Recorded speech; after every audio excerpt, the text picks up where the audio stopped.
De partners hebben daarom een ambitieus plan gepresenteerd.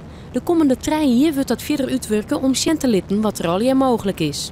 Er is geen centrum, ook niet in Europa, waar water, energie, voedsel en duurzaamheid en toerisme en recreatie en oude en nieuwe land zo tot een geheel zouden kunnen worden samengebald. Het Rijk had deze simmer witte litten alleen in yield oer te hebben voor een veilige afsluitdijk, dus net voor extra's. Als alle plannen uiteindelijk uitgevoerd worden, is daar 400 miljoen euro voor nodig. Yield dat ook de provincies en gemeenten net lissen ha. Dat gat moet daarom dichten worden door de merk.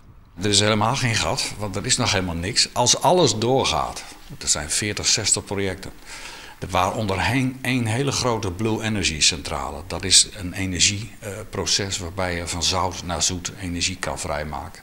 Dat kost alleen al 350 miljoen. Dus we moeten die 500 miljoen even helemaal loslaten. We moeten gewoon zeggen, we gaan aan de slag met 10 miljoen, 9 miljoen overheidsgeld de komende 3 jaar. En 11 miljoen van andere partijen. En met die 20 miljoen zullen wij op het kleed brengen hoe kansrijk, hoe realistisch die grote ambities zijn. Een van de plannen is om een duurzaamheidscentrum op de dik te bouwen. Dat zal de naam Brinker krijgen. Neemt nou het jonkje Hansje Brinker dat met zijn vingertje in de dik voorkwam dat Nederland onder wetter stroepte.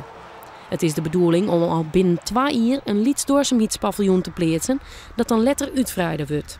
En dat zou een soort opsmieten kunnen. Dus water, energie en voedsel, dat zijn zulke belangrijke elementen binnen duurzaamheid. Als we daar als regio de verbintenissen, de crossovers zoals dat mooi genoemd wordt, weten te vinden, dan hebben we goud in handen. En dat levert uiteindelijk ook gewoon werk en bedrijvigheid op. En dat hebben we als regio nodig. De plannen worden de komende weken bepraat in de gemeenteraden en provinciale steden.